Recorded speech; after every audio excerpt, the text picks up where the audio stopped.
From the East and the West, you've heard others, but now you've tuned into the best. This is a Prime Wave Media production.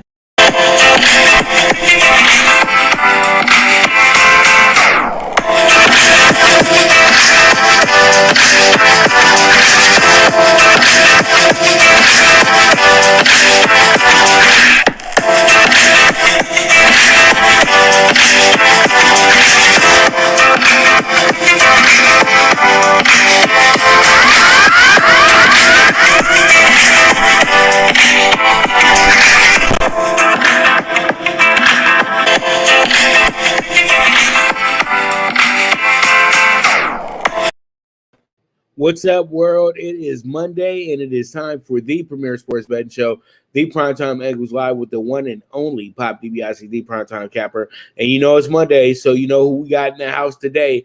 None other than the Don of Cape Cod himself, Jeff Dawson. What's going on, Jeff? How's everything going, brother? Everything's going well, Pops. Great weekend here at ECSI. We cashed a nice 36-1 with Colin Morikawa in the British Open, our fifth pre-flop winner this year, holding a Bucks plus 650 championship ticket, up 3 games to 2. You and I talked Friday on the Dog of the Day about the Mariners, and they came running home. So feet hit the ground this morning, Pops. I knew I was on the show. It was going to be a good day, brother. Yeah, you knew that we was going to be bragging a lot because, you know, we got everybody started off real well for the weekend and everything like that. Yesterday, I handed out the Indians in my dog day pick 4 as well, too. They were able to win a nice little plus 140 as well, too. So, you know, it's all good. And today, I'm kind of, swimming a little, fishing a little bit. You know what I mean? It's Monday. Moody Mondays, Jeff. You know how it goes on Mondays. That's when I miss college basketball the most, is that you get a big numbers on Monday, especially if it's a big Monday in college basketball. But we'll talk about that when we get back to college basketball. But you know what? We've been talking so much about the NFL. I just cannot wait for college football, because Saturdays, that's where legends are made, in my opinion, in this sports capping game. Because if you can find that plus 525 conference rival that winds up getting the big upset, man, you are in a good book. You know, and then you can always be like the guy said, I wish I would have had that. I thought I was going to have him. You can be that guy too. You talked about Mondays and now Sundays in the NFL, and I look like the bad guy here. Mondays in the fall are like the biggest letdown, because it's always a short card, especially in September. Baseball is really winding down. You get a handful of teams still in the race. You got the Monday night game. You know, there's only 2 sides, and, you know, favorite, underdog, under, over. That's it. And right. But, you know, everyone's got to play it, and you get the salty ones that got their asses kicked last week looking to win all their money back on Monday, or you get the frugal, nice, tight lit. Hey, we won our 4 units. I'm happy. I don't need to play on Monday sometimes. It happens. But, you know, Monday is always going to be something that you ask about. But it always seems like the matchup that I don't want to bet is an AFC South matchup on a Monday night football game. I'm telling you, because you never know how that game is going to go, because that's the weirdest division in all of football. No doubt. No doubt. It really is. And not in a bad way or anything like that, but you know what I mean, Jeff. It's just something that just sometimes you just can't gauge what's going to happen in that division. You know, their best team gets smoked by their worst team. You know, you might have a bad injury that happens in these games as well, too, because the rivalries between these teams are very intense. So, you know, it is what it is at the end of the day. So let's go ahead and get into bragging a little bit. We had an awesome weekend this week. We had an awesome Saturday. We both sat up here and agreed that there had to be a dog that was going to win, and it was going to be the Bucks, and that's exactly what they did. Even when they were 16 points down, it didn't matter. They finally found their jumper early in Phoenix, and it was pretty much, you know, even though Phoenix did play really hard in the end, we all knew the Bucks were going to win the game, because the Bucks had pretty much taken them out of their comfort zone, found themselves in a situation where they were, you know, pretty much now, you know, up 10, 12 points, for a good 20 minutes throughout the 20 minutes. They were up for much longer than the Suns were, and the Suns were up 16. And it showed that the Suns got way too comfortable in this game as well, too, Jeff. That's what I said. That's what I came out with, because I said they went up 16. They hadn't had that big of a lead at home in the finals at all. But they said, okay, this should be the norm, just like game 1 and 2. These guys aren't going to show up. They're going to quit. You know what I mean? And they didn't. You know what I mean? They went ahead. You know, Giannis had a great game. Middleton had a great game, but Drew Holiday had the games. And then he also had the key steal in the end to seal the deal in that game as well, too. Jeff, what were your thoughts on Saturday, and do you see Phoenix getting back into this series? My thoughts on Saturday, as we talked on Friday, as we talked before the show started about the sizzle and the steak, and the Suns have been the sizzle throughout the whole playoffs. Go back to last year in the bubble. Great story. They've been the story. The guy with the Suns in 4 has been the talk. Sooner or later, as we all know, you know, it's not a series till someone breaks on the other person's home court. And I thought that this Bucks team, was built to do it. Saturday, a great game. And listen, they flexed, and Phoenix was just too far back. They almost made a charge. They almost got there. When Vegas now puts the Bucks minus 400 to win it all, and Phoenix plus 300, well, Phoenix is going to be favored by 3, 4, 2, 1.5 if there's a game 7. So if you think that Phoenix still has a shot, you jump on that plus 300 to win the series instead of just to win tomorrow night. Do I think that this ends in 6? Yes, I do. And it's funny, Jeff, because you want to say it was all good just a week ago.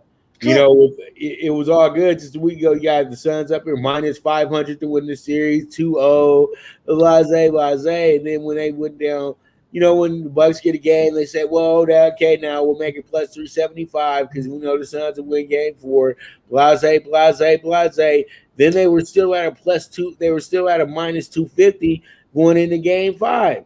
Now we changed this all the way. Now we took a 360-degree turn. You're feeling really stupid now if you didn't take the Bucks throughout this whole process, knowing that this series was going to be a hold serve series in the first 4 games. I always knew this was going to be a best of 3, Jeff. I just knew it. It had it best of 3 written all over it.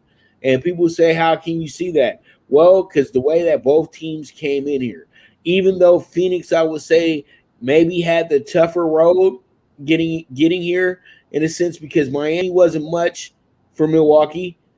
The Brooklyn was probably the toughest battle they had, and then they lucked up and got the Hawks instead of getting, you know, who we all expected, the 76ers.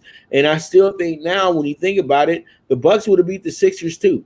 So it is what it is at the end of the day. You got the best in the West and the best in the East going at each other. But as you said before, Phoenix was a great story. The Lakers were hurt. Denver was hurt. And at the end of the day, the Clippers were hurt as well. The Clippers were hurt as well, too. So they got themselves into a position where literally they took advantage of everybody who had ailing stars. Every single team that they beat had a superstar out. You know, Jamal Murray out, AD out, Kawhi Leonard out. So how far does Phoenix go if any of these players are still in these series?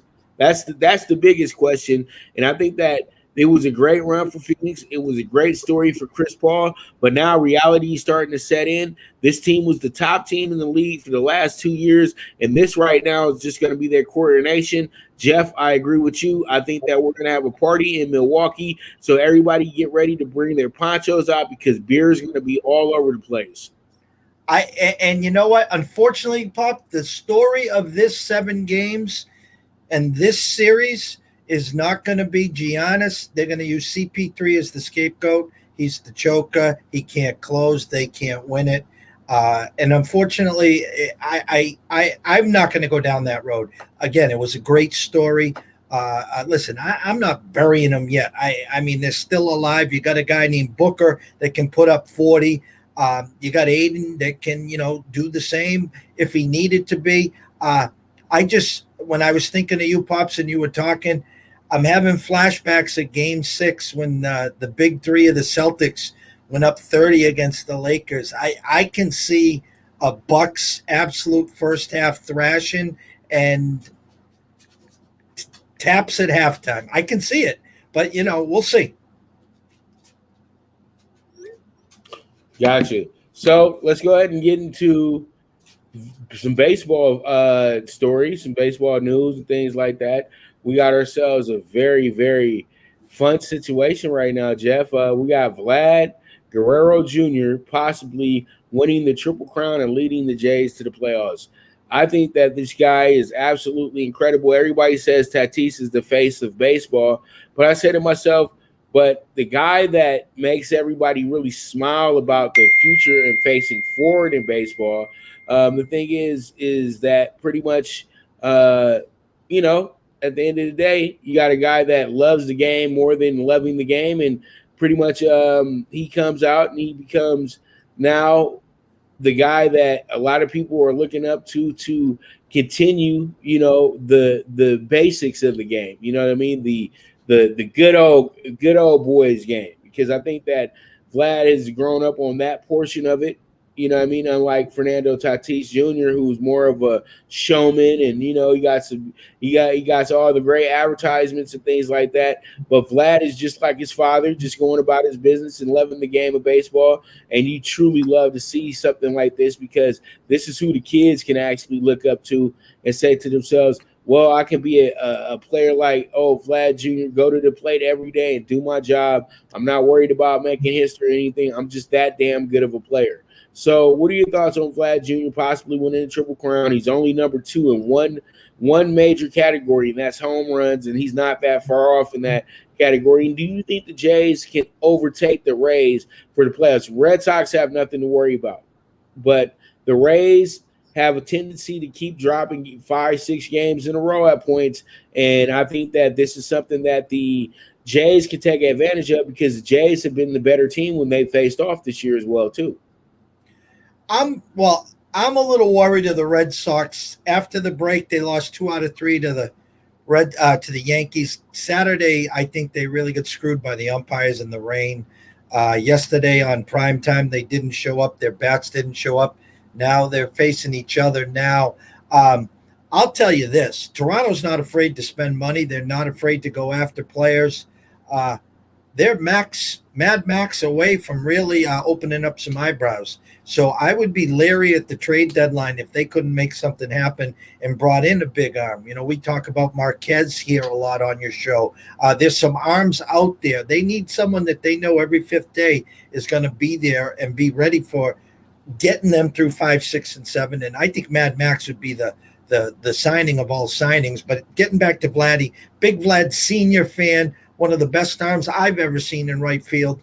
His son is just, that team with, Vlad Jr., with Bichette, they're full of youth, full of energy, and they're fun to watch. They're going back home at the end of the month. That's going to be amazing to finally get back home. A dangerous team, a team that has to be reckoned with, a team that I think, with any help in the starting pitching and a little length in their back end with their offense, a team that you wouldn't want to face in a 7-game series. Well, hey, it's going to be fun. They were in the playoffs last year as well, too. That's why I wish we had the 8 teams like we did last year, so we could really have a barometer measure and have the stars in the playoffs as well, too. But you know what? It would be great to see the Jays there, but we both know that the Jays will still need to have time to actually become that team. I think that they're 2 or 3 pitchers away from actually being a squad. And then another thing that's going to help the Blue Jays out immensely, Jeff, is them getting back to Canada and playing in Skydome. Mm-hmm. Correct. You know what I mean? Because that minor league field works with them and works against them at the same time. It's a softball launching field. Right. So pretty much we don't have the graphic up today. I don't know what happened with that, but it was in the script, but wound up not being here. So we'll still talk about it. We got the Denver Broncos team that was 5-11 last year. Also, we have a over under of 7.5 games for this year, Jeff. I was really hard on their quarterback for the last few seasons as a rookie and in his second year as well too. But there were some bright spots with him as well too. He was able to win a number of games at home that they weren't supposed to win, but they did. He also was able to be a good game manager when he had protection. When he had protection, he was a really good quarterback. But when he didn't, he was pretty bad. But all in all, I think with not having Von Miller there last year and having their defense being a concrete situation where they get way more stops than they give up touchdowns, which would have helped that kid out immensely. You can give him another shot for this year, like you were saying, Jeff. You know what I mean? Like, let's not just throw him all the way out because he hasn't been supplied the type of superstars that you would need to really get a team moving forward. But he's shown spots where he could be a great leader for the Denver Broncos. So I'll say this: you can go ahead and have the first month of the season prove that he can be their future quarterback. But I think all in all, this year, this is going to be another year where the Broncos are not going to be a relevant team. They're going to be a team that's going to be very good at home and very bad on the road. That's what I'm thinking about when I think about Denver. But they will have games where they will surprise all of us and get a big win. Well, when you think of that division, you think of Patrick Mahomes, and who else do you think of now? Justin Herbert. And Derek Carr, you can't ever forget about Derek Carr. No, well, Derek Carr is the third wheel there. I mean, right. but Mahomes and Herbert are the first two names that come to mind, other than Kansas City, the year that Herbert put up. So what is that this quarterbacks? And Elway has just swung and missed a million times. They kind of move him out of his position now. What are they starting this year with Bridgewater and Luck? So you know what? I mean, their defense, it's not the defense of old. They drafted a nice young running back. They have a great wide receiving core. They just don't have anyone to get them the ball. I tell you what, if we were talking today and we knew Aaron Rodgers was here, we're talking a team that we would say that can contend with the Chiefs, probably ahead of the Chargers for that wild card spot in the division. I enjoy watching Denver. They're always great for us. 4:20 start on Sunday when they're at home. I just think until they solve that quarterback spot, I mean, I have no confidence with either one of the guys right now. I know we're not previewing the division, but just real quick, just hear me out, Jeff. I would say this right now, that the AFC West might be the most wide open division in all of football. I know Mahomes is there. I know he's there. But the thing is, Mahomes is recovering from a surgery as well, too. And I don't know how his impact will be, things of that nature. You know what I mean? I don't know how significant that injury is going to be. But I know he's been doing a lot of chirping off the field for, being, I guess, Mr. PC now and Mr., let me stand up for the good fight and all that good stuff. And I think guys like him kind of need to fall back and focus on their craft a little bit. You know what I mean? Because he's still young and you don't want to say too much, because there's already a glory love fest. And I think the guy is trying to be loved by everybody. And I think that's kind of might detour some things into the season. And I don't see them being as good as a team as they were before, you know what I mean? So, because they had 2 years of going to the Super Bowl, 2 straight years, Jeff, of going to the Super Bowl. It's hard to put that third year together, and the pressure is on when it comes to the Chiefs. And I think that the teams in this division, like the Raiders, I play them defensively as well too. And I think that's going to be a big key into this year. How do you defend Mahomes in the way that do you start defending him in the way to where he's not going to like what's going to be happening, moving forward? And then we always have to weigh in injuries as well too. So I'm not as high on the Chiefs being just walking through the park again in this AFC West. You know what I mean? But that's just me. Listen, I'm not comparing them to Brady, please, but I had to put up for 20 years of the Patriots. Once Tom established himself as Tom Brady. You penciled him in for 10, 11, 12 wins, 13, 14 some years, 17 some years. And it was just plug and play. Mahomes is that special, okay? And it took the injuries to slow him down in the Super Bowl. It was the perfect storm with the Bucs defense. I'm not ready to anoint anyone above them in the West. I'm not even, in the AFC. I mean, there's some teams that are getting close. Everyone wants to anoint Josh Allen in Buffalo. They still got to take that next step. So I agree with you in some degrees. I just think that with Mahomes, he's that good, he's that dangerous, he's that smart, that until, someone knocks Kansas City off the pedestal, they're the team to beat in the AFC for sure. Never mind the the AFC West. Yep, you're right. And you know what? For some odd reason, I'm not homering into this situation. I think the Chargers are going to be decent, but they're going to have to get used to their new head coach. And you have to understand, it doesn't matter who the Chargers coach is. They keep running into that situation where they get beat late in the game or they make a mistake late in the game. And I think that their prior coach got way too much of the flack for that. You know what I mean? That's a Charger tradition since the Holy Roller against the Raiders. You know what I mean? It's a Charger tradition. It's not anything new. So you can't just blame the coach for that. But my thing is the Vegas Raiders got a lot to prove this year. They got a brand new stadium. They're going to have one of the most loudest, raucous crowds, period, each game out. You know what I mean? And then they have the most distraction. They have the biggest distraction in the NFL, Las Vegas. So, if you're a guy coming in there, say you're a hot shot kicker or something like that, and you want to play the tables all night because you know that you don't need to be in the same situation as Brady and things of that nature, other guys that are playing very important positions. You got a key kick to make it at some portion of the game. You miss it because you was hanging out in the Caesars all night the night before. You know what I mean? So, hey, there's a lot of distractions when it comes to the Raiders and everything like that.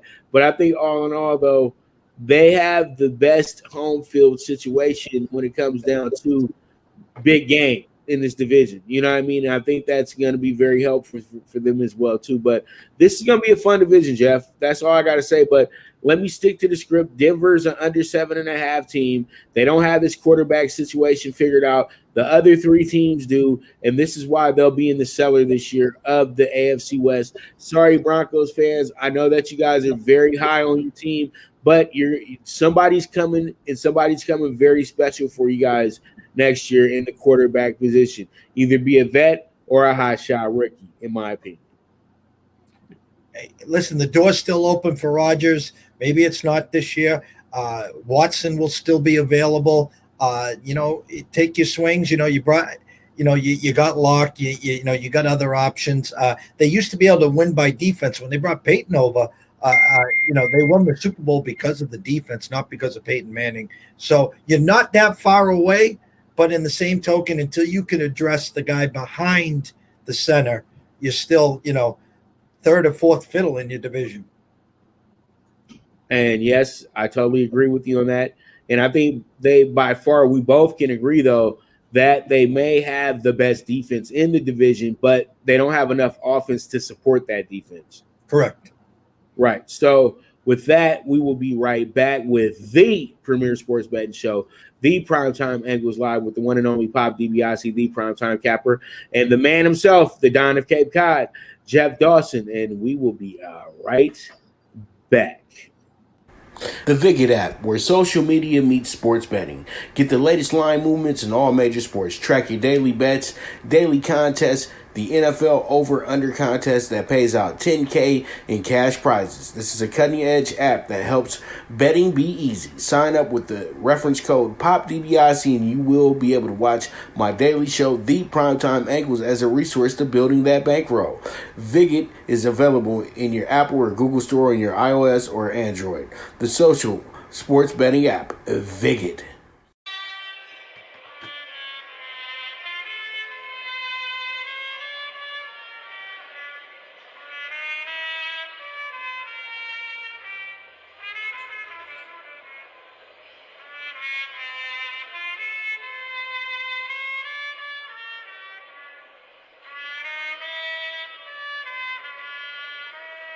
From the East and the West, you've heard others, but now you've tuned into the best.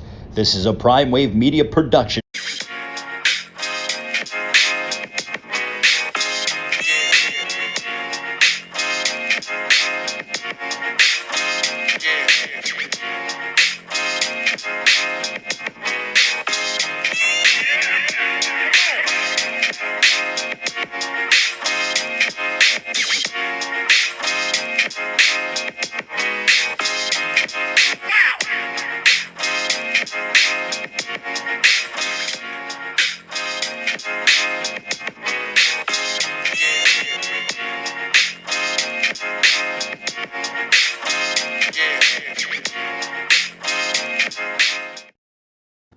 All right, we are back with the Premier Sports Betting Show, the Primetime Angles Live, and let's go ahead and jump into Blue Crew Daily. Dodgers, a rare loss against the Rockies yesterday, but it's Sunday.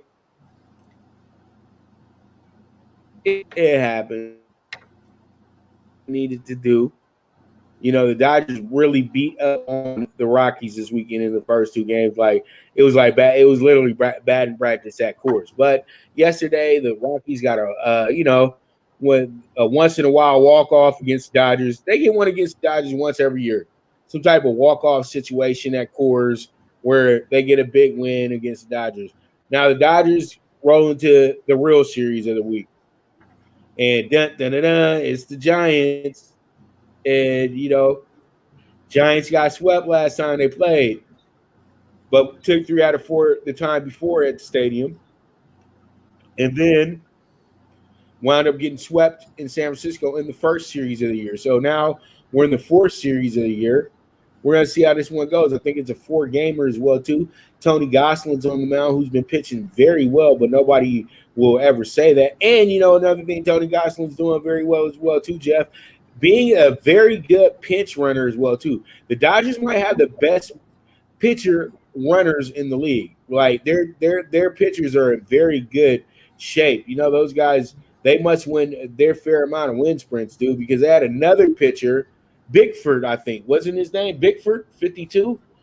He came in there, and he was running all over the place. He was running fast, too, Jeff. I was like, man, they might need to use him for some postseason action. But all in all, though, the Dodgers you're okay with this. You're 58-36. You're not going to win every game. And you know that this is the big one right here. And you had to make some ground here against the Giants. Now, when I look at the standings for this, it tells me that the Dodgers should be in position to go ahead and take first place if they are able to win this series.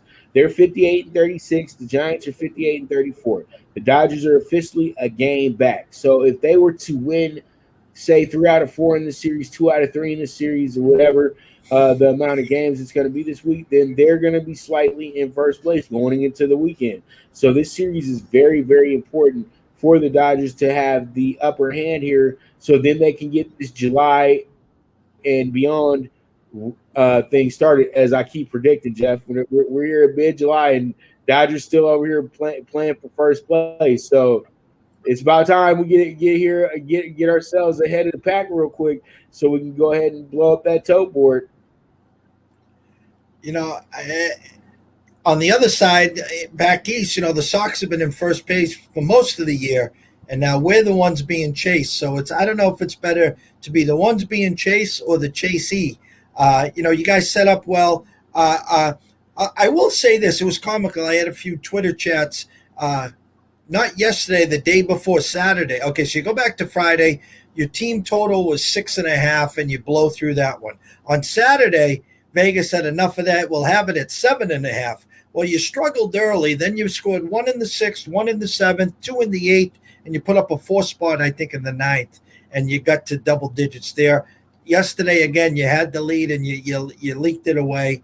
It's going to be a great matchup. The funny thing about this, Pops, look at 2 pitchers that are pitching amazing, Goslin and Gossman, a 2.13 and a 1.73. But the under-over is 8 leaking over tonight.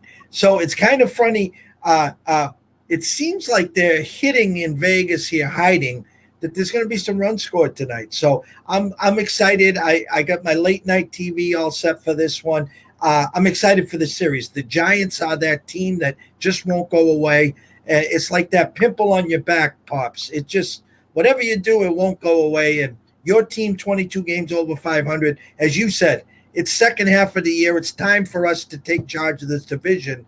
So it's must-watch TV for sure. And the funniest part about this is the Dodgers would be the best team in the American League right now if they had that record.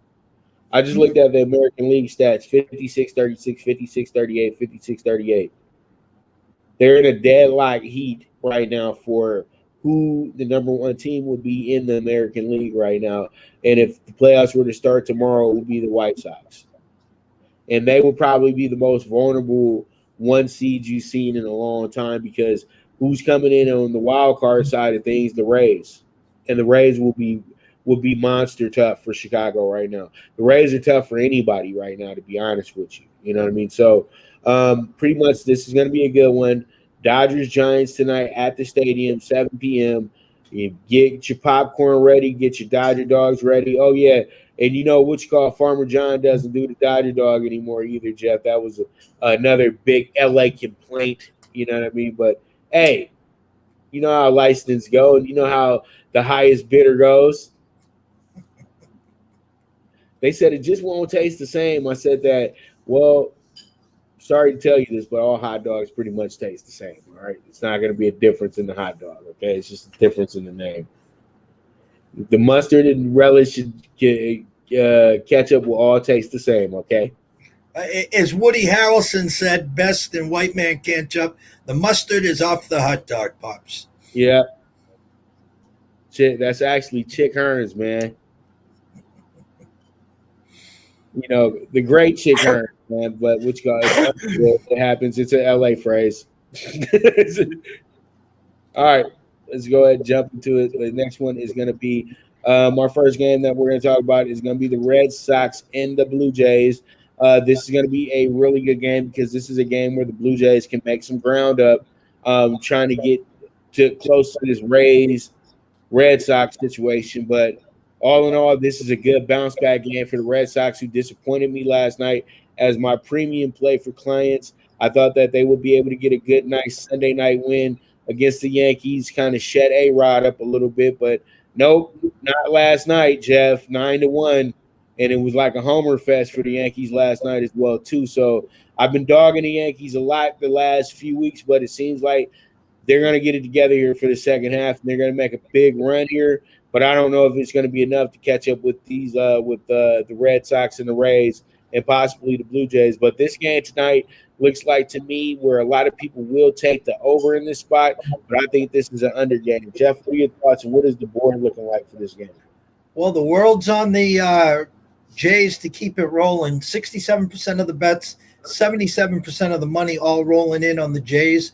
At Pinnacle today, they opened up minus 121, currently at minus 134. You can grab the Red Sox right now, probably at a nice plus 114, 115 price. For your under-over, 60% of the bets, 90% of the money on the under. Let me double-check that one, Pops.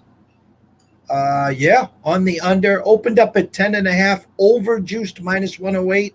Now 10.5, juiced under 102. So, as we stated about 10 minutes ago, I am starting to worry. The Sox have been too healthy this year. Arroyo might have tweaked a hammy, which is going to hurt. Their bats haven't shown up since the break. It's a big game, big series. If they don't bring their bats to this series, it's going to be a long one. So I'm keeping my fingers crossed, and it's definitely a scoreboard watch for us, Pops. All right, we'll see how it shakes out. Not to me, this game right here is a big one of the biggest games of Monday night tonight. And I think that when it all comes down to it, this one will be a game where the Red Sox will probably find themselves in the winner's circle for this one, in my opinion, though, tonight as well, too. You're getting plus money on them tonight. They're worth the bet as well, too. So if you're taking a side, I would say take the Boston side here and see how it goes. You know what I mean? So pretty much this should be a good one. So we move on to our next one. It was going to be a fun little game between the Mets and the Reds. I was so high on the Reds, and then the Reds absolutely faltered throughout the weekend against the Brewers, and now they get the Mets here. The Mets seem to be pretty good against the division this year, but they don't seem to be good against the rest of the National League, in my opinion, especially on the road.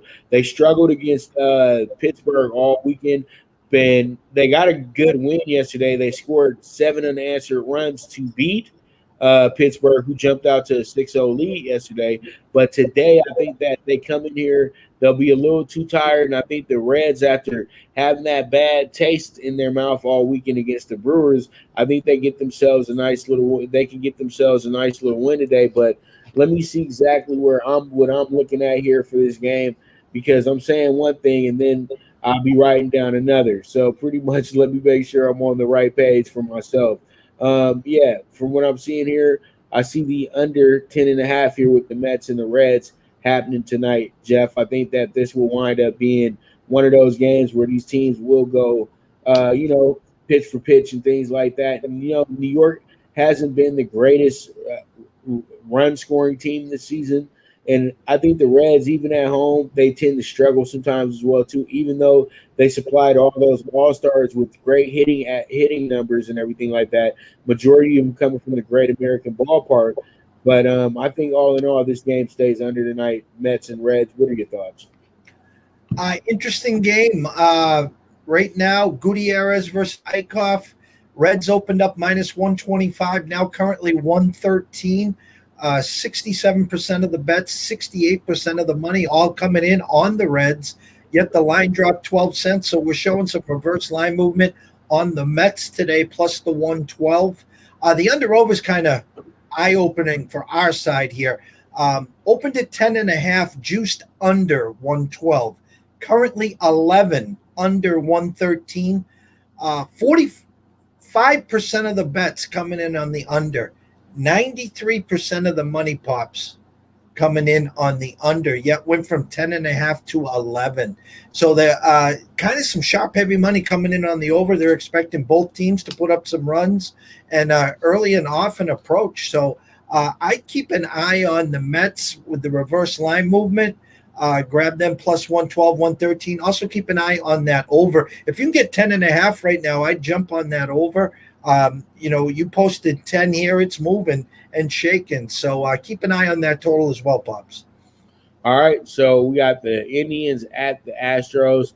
And you know what? For dog bettors, the Indians could be a good bet for you today. Simply being because Houston has looked so bad against teams that they're a minus 200 against. I'm just going off the last time that they put the Houston in a place to where they were supposed to dominate a series, and they absolutely didn't. So, the Indians to me tonight, either you can get a good spread bet on them tonight, or you can go ahead and just take them straight up with the plus 180, and you'll probably get even more than that, because I know that there's going to be a very nice over bet on the Astros late, but there'll probably be a spread 1.5 play tonight. What are your thoughts, Jeff? And I hate to go against Greinke too, but I think tonight the Indians might have his number. They know him well. Well, hats off to the Tribes, stealing 2 out of the last 3 in Oakland over the weekend. Greinke opened up minus 225, now currently 206. And that's with 68% of the bets and 94% of the money. So there is some sharper, heavier money jumping in on the Tribe, trying to grab the value at around plus 188. And for the total, 57% of the bets, 98% of the money, all on the under. Opened at 9 under minus 115. Currently now 9 over minus 103. So some sneaky, heavier money peeking in at the over 9, Pops. Yes, so this is going to be a good game tonight. I look forward to it. Indians had a rough time against the Astros in Cleveland a few weeks back. Now they get them. Now they're back. They're here in Houston. Let's see how it goes. Hopefully that the Tex-Mex food will get the Indians playing right. I agree. So let's move on and talk about old-fashioned rivalry right here.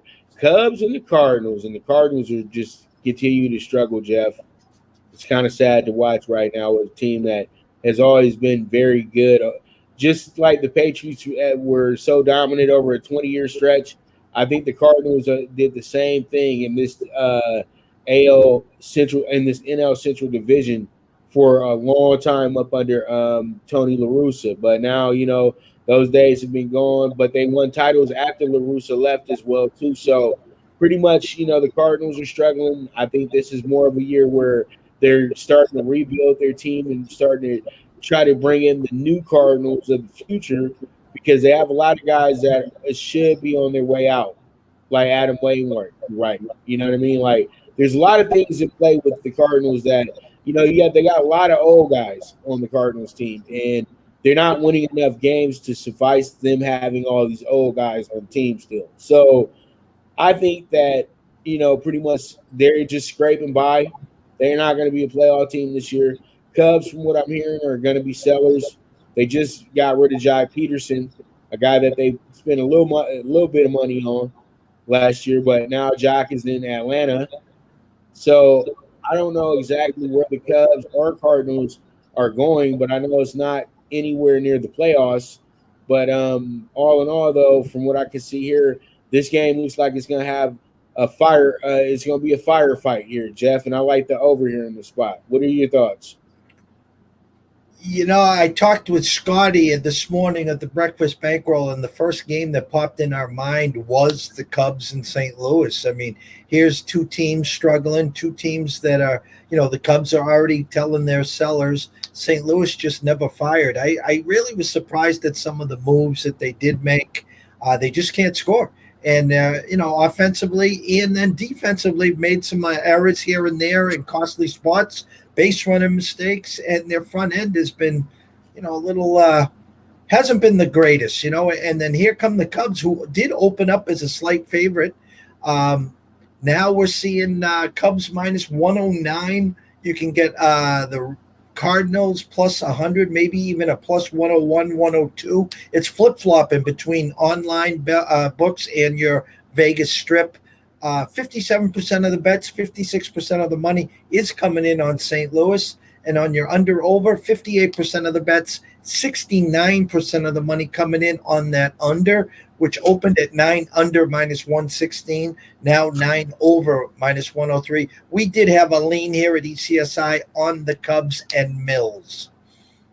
All right, so hopefully the Cubs get a win and we get the over in the spot in this good old Midwest rivalry game, man. This game has been a critical game for a long time, and it's as always giving out great memories in this spot as well too, because both these teams are like the Giants and the Dodgers. They just go at it. St. Louis versus Chicago. Whose barbecue is better? All right, and then Kansas City always wants to get a piece of that too. That's correct. Kansas City, go down the street. It goes on forever in the Midwest. And, you got Cleveland has to get some say as well, too. You know what I mean? It's just all these – they're so connected in a sense. You know what I mean, Jeff? So it is what it is at the end of the day. All right, we move on. We have ourselves the Angels and the A's. And these two teams are going to be once again, we got good, bitter rivals going at it today once again, Jeff. NorCal versus SoCal. But the Angels, they would do Shotani a big favor if they would start winning some games. If they start putting themselves in a position to make the playoffs. That would be the best thing about the Angels this year, Jeff, in my opinion. If they could put together a playoff performance-type team. They're 9 games out of first place right now. I don't think that they can do it, but it will be fun to see them pull off a Disney miracle, though, real quick, wouldn't it? They've been fortunate because Shotani's light went on, and he's putting up Babe Ruth type numbers between batting, hitting, homers, and then pitching. And this has all happened since Trout's out. Can you imagine this team with Trout? No one's even mentioned that name, Trout, in forever. And they just don't have enough front-end pitching. Their back end is shoddy as well. Offensively, they're fine. Now Rendon banged up. He had a setback. So I think it's a team. If I am the Angels, I am selling a few pieces if I can to get some youth, to get some arms in the off season. I am just stockpiling arms, and more arms. And so, because I know offensively I'll be fine, but I was shocked on this game here because this is another one that checked off the box where even though I'm not a huge Irvin fan at all, he has actually been real bad. But Shotani came in as the favorite, and I don't know if it's just because of the name, but they opened up minus 114. Now it's flipped where Oakland's minus 110, 50-50 split on the bets, but 72% of the money coming in on Oakland. So if Vegas wanted Oakland money, they're getting it for sure, Pops. Well, I like Oakland tonight as well, too. I think that they take care of their business. And I think that Shotani is a great pitcher, but they put a lot of pressure on a lot of his starts, and then he doesn't do well. And I'm thinking about New York again because there was a lot of eggs in the basket for him that night for him to give up 7 runs in the first inning. So I like the A's. The A's have played against them a few times, and I feel like that they'll be on it tonight because, you want to show up the star. You know how it goes, Jeff? Yeah, yes, I do.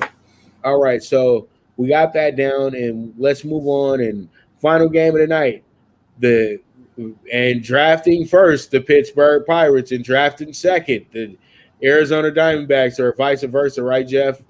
One of these teams is going to be getting the top pick in next year's draft. So the Pirates seem to be a hot team coming into this game, but the Diamondbacks have seemed to the Diamondbacks actually, I think, won 2 games last week. So you kind of like where they're going, right, Jeff? They're making positive movement right now. Yeah. Didn't they lose like 22 in a row?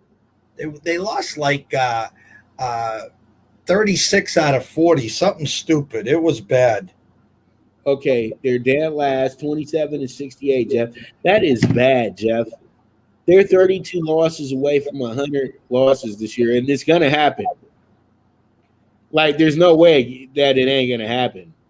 Because 27 wins on this season, Jeff, that means you've already put in about almost 100 games this year, and you won 27 of them? It's hard to do in baseball, but they're doing it. Wow. And then you see other teams, like you see Miami 40-53 in last place. And that will be good enough to be third in the AL Central.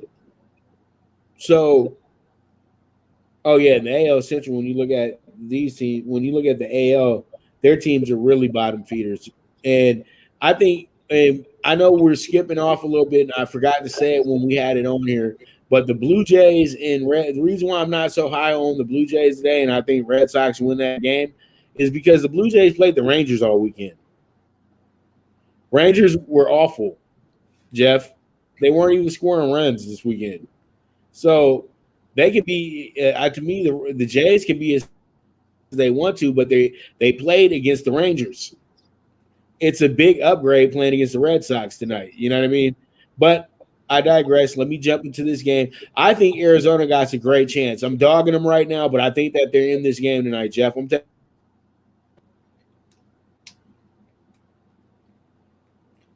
you think? The Pirates always seem to hit our system. They hit it again tonight in this regards. Arizona opened up minus 128, now minus 119. 51% of the bets, 65% of the money, all rolling in on the Dbacks. But reverse line movement on the Pirates with DeJong starting versus Cam Smith. So on our analytic department, there is reverse line movement on the Pirates. Keep an eye on that. Under over opened at 9.5 minus 106. Currently 9.5 minus 106. That's with 60% of the bets and 70% of the money all coming in on the under. So there is a line freeze on the under right now, 9.5, Pops. All right, I'm going to take the spread 1.5 plus 165 tonight on the Diamondbacks. Make me look good, dog. And take care of your business tonight against the Pirates because they had to fly cross country to play the Diamondbacks. Diamondbacks didn't have to go anywhere. They slept in their beds last night. So that's what I'm looking at, Jeff, that the traveling will be a factor in this game tonight. I agree. All right. So with that, we will be right back with the premier sports betting show, the Primetime Angles Live, with the one, and only Pop Dbacks, the primetime capper, and the Don of Cape Cod himself, Jeff Dawson. Now you and your friends can compete in the sport of kings and win big with Stable Duel. Get the app, pick your horses, and get in on the thrill of horse racing with daily games competing against other players. Bring home the glory and the cash, and move up the annual leaderboard while you leave your competition in the dust.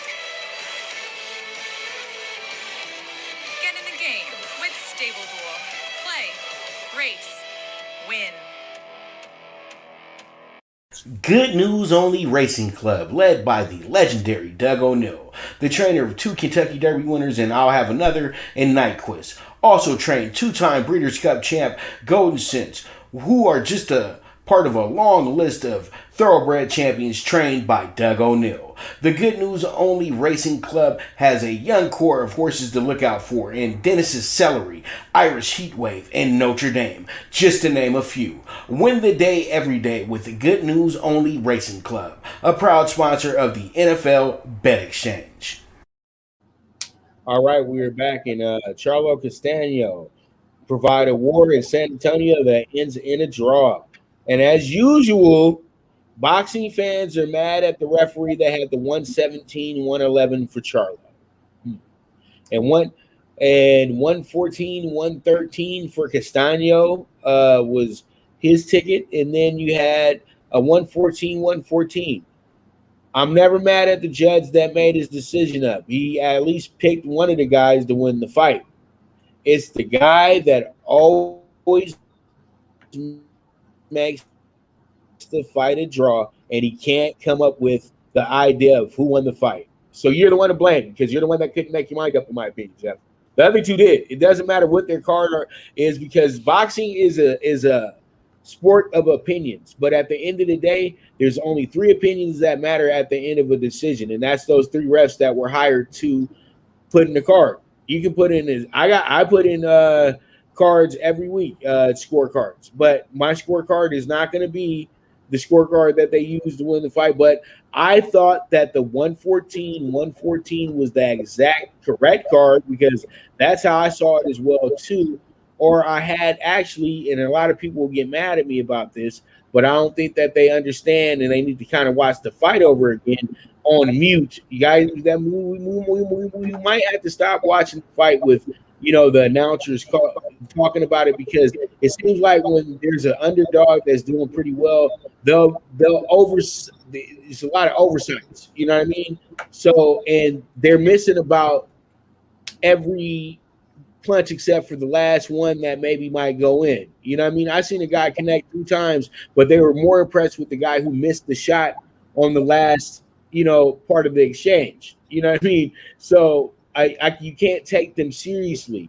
So when I looked at it with my own eyes, I saw Charlo hurt the guy about 4 or 5 times in the fight. I thought that Charlo had won the first 3 out of 4 rounds as well too. So I actually had him slightly winning 115-113. I didn't have him 117-111, but still, I thought the 114-114 was absolutely going to be the call. At the end of the day, I told my brother, even when we were watching the fight in the 7th round, that this fight's going to be a draw. And I know it sounded weird at the moment, but I've seen enough of these fights and enough of these situations to know that they're going to make this a draw. It's an undisputed bout as well, too. They don't want to pick a winner here because there wasn't a clear winner, and that's exactly what the outcome of the fight was. But if you ask boxing Twitter and boxing social media, Brian Castano won the fight because he beat up one of the villains. Charlo twins are villains. You know what I mean? If they're not perfect, they lost. You know what I mean? If they're not perfect, they lost. That's what a lot of people just have to understand. I agree with you, Pops. When it comes to boxing, the other man, I try to catch as many fights as I can. I don't know what I was actually doing on Saturday. I did not see this fight. I did see social media. I did see Twitter chirping about the 117-111. My assumption was, well, Pops will have the right say on the matter. And so there it is right there. So I agree with you 100%, Pops. Well, you know what? At the end of the day, it is what it is, man. We had ourselves a war in San Antonio, so hopefully we can do the rematch in Brooklyn and like they were supposed to do the first fight. And don't worry, the great one will be there. If I was like Charles Barkley about San Antonio. I was asked several times, was I going to come? And I said, I made my mind up pretty early about that when I said, no, we'll put that money back into the budget and use it for another Vegas trip. Use it for another Vegas business trip, where we do our other business at, So, hey, it is what it is. But let's go ahead and get into and great pictures as well, too, Saturday night as well, too. Castano, both, Charlo, both. Guys, this is going to be a classic night. You know what I mean? It's going to go down in the annals, Jeff, in my opinion, on great boxing matches of the 2020s. You know what I mean? So we'll see how it goes, Jeff. But all in all, let's go ahead and jump into the PrimeTime PK6. We got a 72-1 ticket tonight. Got your Red Sox plus 105. We got the under 10.5 with the Mets and the Reds. We got the plus 1.5 with the Indians. Then we got the over 9 with the Cubs and the Cards. Then we also have the A's with the minus 105 tonight. And then we also have the Diamondbacks minus 1.5 plus 165 for a 72-1 ticket. Yes, I'm paying the rent this week, Jeff. That would be a hell of a way to start the week. We've gone through every one of these. I'm a little nervous about the Sox, but when you can get the first place team on the plus money size, it's definitely the right side in our eyes. The total, again, is leaking towards 11 on the Mets Reds, so keep an eye on that. Indians in a bounce back. I like that spot. Hopefully Mejia can get them 4 or 5 at least. The over-under on that Cubs. Again, both offenses, you don't know which one's going to show up. We both talked about the A's here. And then the last one, the D-backs. 2 teams both going in the wrong direction. Hopefully you get a shootout there and the D-backs, covering the one in the hook. And as always, hashtag single what you like. That's what this is all about. If you don't want to play the parlay, just single what you like. Yes, that is the added. Single what you like. Make you some money tonight, even if it ain't on the big ticket. The big ticket. So man, put 50 on it. That's a $36,000. That's a $3,600 ticket right there, Jeff. That's a trip to Vegas this weekend. Hell yeah! On any side of the country that you own. Yeah. All right. So with that, I want to thank my main man, my brother here, Jeff, the Don of Cape Cod, Dawson. And I appreciate you, brother. Where can they find you at, and what time can they watch your show at? They can find us on Twitter at EC Sports Invest. You can also follow us on Facebook and IG at Jeff Dawson at East Coast Sports Investors. And for the newbies on Twitch, go to East Coast Sports Investors. We're trying to put something together. We're just warming up that station. Our long-term goal is to be streaming live in-game events where we can talk the games, the pre-games, the numbers before the game, and the numbers as the games are going on. So that's where this game is going, and we hope to be there, hopefully up and running for the fall. But our breakfast bankroll show generally is at early in the week between 9, 10, and 11, depending upon Scotty's routine. But midweek and weekends, we try to get that midday market report, and that's at noon Eastern. So for you pops, it's 9 a.m. So always turn on your notifications at EC Sports Invest. There'll be stuff on our timeline to catch us the exact times. But again, honored, blessed. Enjoy the sandwich for the Friday and Monday routine. So keep us in tune if you need us for Friday. If we can squeeze it in, I'm always here, Pops. Man, sounds good, brother. Always a pleasure having you here. I'll be talking to you soon. But to all the fans out there, to all the listeners out there, once again, we thank you so much for tuning in today. This is the premier sports betting show, the Primetime Angles Live with the one and only Pop Dbacks, the Primetime Capper, and the man himself, the Don of Cape Cod, Mr. Jeff Dawson. And, I'll be back soon to you guys, or I'll be back tomorrow at noon. Tomorrow, possibly, I'm going to have lightweight prospect Ty Tomlin in on the show for a few questions and everything like that. So hopefully he comes in and you guys go ahead and tune in so you guys can see what we're talking about and everything like that. But you guys stay easy, stay you. If you got a hunch, bet a bunch. Always bet with your head, not with your heart. The movement is moving, and I am gone.